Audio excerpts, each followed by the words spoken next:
Hello दोस्तों, आज है 22 जनवरी 2025 और 22 जनवरी 2025 से जितने भी हरियाणा करंट अफेयर के क्वेश्चन बनते हैं हम सब इस वीडियो में डिस्कस करेंगे और साथ ही साथ हर क्वेश्चन के बारे में इंपॉर्टेंट और एक्स्ट्रा फैक्ट पढ़ेंगे विद हरियाणा जीके और हरियाणा करंट अफेयर के साथ में, ताकि आपका साथ ही साथ हरियाणा जीके और पिछली हरियाणा करंट अफेयर का रिवीजन भी होता रहे।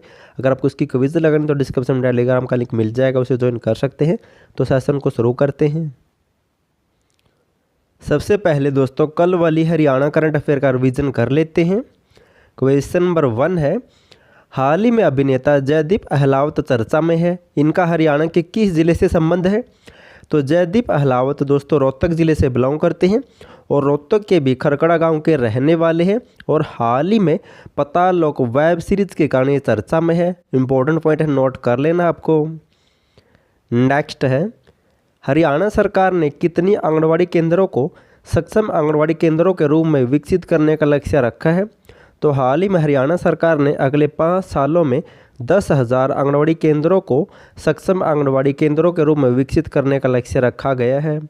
नेक्स्ट है, हरियाणा के किस व्यक्ति को उत्तम जीवन रक्षा पदक मिला है? हाल ही में केंद्र सरकार द्वारा महेंद्रगढ़ जिले के मुकेश सिंह को उत्तम जीवन रक्षा पदक से सम्मानित किया गया है।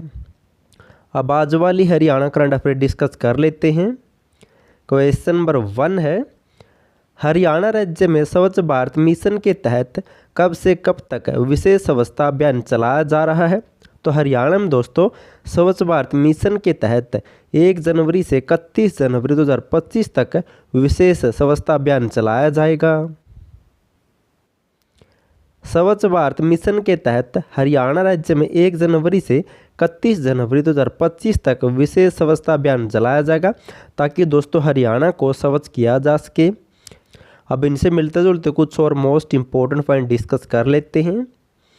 स्वच्छ हरियाणा स्वच्छ भारत अभियान 1 नवंबर 2014 को शुरू हुआ था और स्वच्छ भारत मिशन के तहत जून 2017 में हरियाणा को खुले में शौच मुक्त राज्य घोषित किया जा चुका है और हांसी में स्वच्छ रोपण सामग्री के लिए उत्कृष्टता केंद्र बनाया जाएगा। और हरियाणा में स्वच्छ वायु परियोजना 2024 में शुरू हुई है, जो 6 साल तक 2030 तक लागू रहेगी। इस स्वच्छ वायु परियोजना के तहत हरियाणा को 2030 तक प्रदूषण मुक्त करने का लक्ष्य रखा गया सरकार के द्वारा। नेक्स्ट है, हरियाणा के किस संस्थान द्वारा गेहूं की नई किस्म DVW 443 विकसित की गई है? तो इस नई किस्म को विकसित किया गया है ऑप्शन ए गेहूं एवं जौ अनुसंधान संस्थान करनाल के द्वारा। करनाल जिले में स्थित भारतीय गेहूं एवं जौ अनुसंधान संस्थान ने गेहूं की नई किस्म DVW 443 विकसित की है। मोस्ट इम्पोर्टेंट पॉइंट है। और इस गेहूं व जौ अनुसंधान संस्थान की स्थापना कब हुई थी? तो 1969 में दोस्तों करनाल में से स्थापित किया गया था। अब जिक्र हुआ था गेहूं का, तो इनसे मिलते जुलते कुछ और मोस्ट इम्पोर्टेंट पॉइंट पढ़ लेते हैं।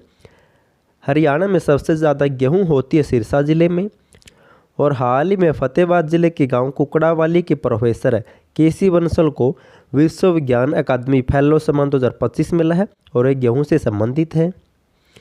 हाल ही में चौधरी चरण सिंह हरियाणा कृषि विश्वविद्यालय में हरियाणा का पहला एग्री टूरिज्म सेंटर भी बनाया गया है और हरियाणा में पहली कृषि संगणना 1970-71 में हुई थी। सभी मोस्ट इम्पोर्टेंट पॉइंट है, नेक्स्ट एग्जाम में आ सकते हैं। नेक्स्ट है, वर्तमान में हरियाणा में कितने प्राकृतिक खेती प्रशिक्षण संस्थान स्थापित है? तो वर्तमान में दोस्तों हरियाणा में ऑप्शन ए 4 प्राकृतिक खेती प्रशिक्षण संस्थान स्थापित है और ये हरियाणा में कहाँ पर स्थापित है? तो वर्तमान में कुरुक्षेत्र के गुरकल में, करनाल के गरोंडा में, जींद जिले के हमेटी में और सिरसा जिले के मंगियाना में 4 जगह प्राकृतिक खेती प्रशिक्षण संस्थान स्थापित किए गए हैं, ताकि किसान दोस्तों ज़्यादा से ज़्यादा प्राकृतिक खेती के बारे में जानकारी ले सके। अब जिक्र हुआ था संस्थानों का, तो इनसे मिलते जुलते कुछ मोस्ट इम्पोर्टेंट पॉइंट जान लेते हैं। पंचकुला जिले में state institute of engineer and technology बनाया जाएगा और भारतीय प्रबंधन संस्थान ये कहाँ पर है? तो रोहतक के सुनारिया में है। और राष्ट्रीय इलेक्ट्रॉनिक व सूचना प्रौद्योगिकी संस्थान कुरुक्षेत्र में स्थापित किया जाएगा और राष्ट्रीय डिजाइन संस्थान कहाँ पर है? कुरुक्षेत्र की उमरी में स्थापित है ये। और केंद्रीय प्लास्टिक अभियांत्रिकी एवं प्रौद्योगिकी संस्थान कहाँ पर है? तो ये मूर्थल सोनीपत में है। और हाल ही में राष्ट्रीय फैशन प्रौद्योगिकी संस्थान पंचकुला में स्थापित किया गया है। अब दोस्तों जो भी मैंने पढ़ा उसका फटाफट से रिवीजन कर लेते हैं। अगर आपको दोस्तों हरियाणा करंट अफेयर की PDF फाइल चाहिए कंप्लीट 2024 की या 2023 से लेकर 2024 तक की, या फिर हरियाणा के 2024-25 के मोस्ट इंपॉर्टेंट करंट अफेयर की टॉपिक की PDF फाइल चाहिए तो डिस्क्रिप्शन में लिंक मिल जाएगा, वहाँ से डाउनलोड कर सकते हैं।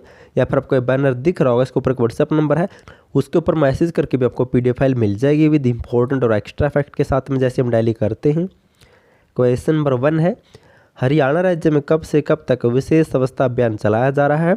तो 1 जनवरी से 31 जनवरी 2025 तक है स्वच्छ हरियाणा मिशन के तहत, जिसकी शुरुआत हरियाणा में 2 नवंबर 2014 को हुई थी। नेक्स्ट है, हरियाणा के किस संस्थान द्वारा गेहूं की नई किस्म DVW 443 विकसित की गई है? तो इस किस्म को विकसित किया गया है गेहूं और जौ अनुसंधान संस्थान करनाल के द्वारा, जिसकी स्थापना 1969 में दोस्तों करनाल में हुई थी। नेक्स्ट है, वर्तमान में हरियाणा में कितने प्राकृतिक खेती प्रशिक्षण संस्थान स्थापित है? तो हरियाणा में दोस्तों वर्तमान में 4 केंद्र स्थापित है। ये कहाँ पर है? कुरुक्षेत्र के गुरुकुल में है, जींद के हमेटी में है, सिरसा के मंगियाना में है और करनाल के गरोंडा में है। लास्ट वीडियो में आपसे क्वेश्चन पूछा था, हरियाणा के किस जिले में 264वां शौर्य दिवस मनाया गया है? तो हाल ही में दोस्तों 14 जनवरी को हरियाणा में 264वां शौर्य दिवस मनाया गया है और ये मनाया गया पानीपत में, और पानीपत में भी काला अम्ब नामक स्थान पर, और पानीपत की तीसरी याद में दोस्तों ये हर साल 14 जनवरी को मनाया जाता है। आज आपके लिए क्वेश्चन, आपको इसका आंसर कमेंट करना है। हरियाणा राज्य में PM आवास ग्रामीण योजना की अवधि को किस वर्ष तक बढ़ा दिए है और इस योजना की शुरुआत कब हुई थी, आपको ये भी बताना है। अगर आपको करंट अफेयर की PDF फाइल चाहिए हरियाणा की तो डिस्क्रिप्शन में लिंक मिल जाएगा, या फिर आपको ये व्हाट्सएप नंबर दिख रहा होगा, इसके ऊपर मैसेज करके भी आपको PDF फाइल मिल जाएगी। वीडियो पसंद है तो वीडियो को लाइक, चैनल सब्सक्राइब और शेयर जरूर कर देना, और वीडियो देखने के लिए थैंक यू सो मच।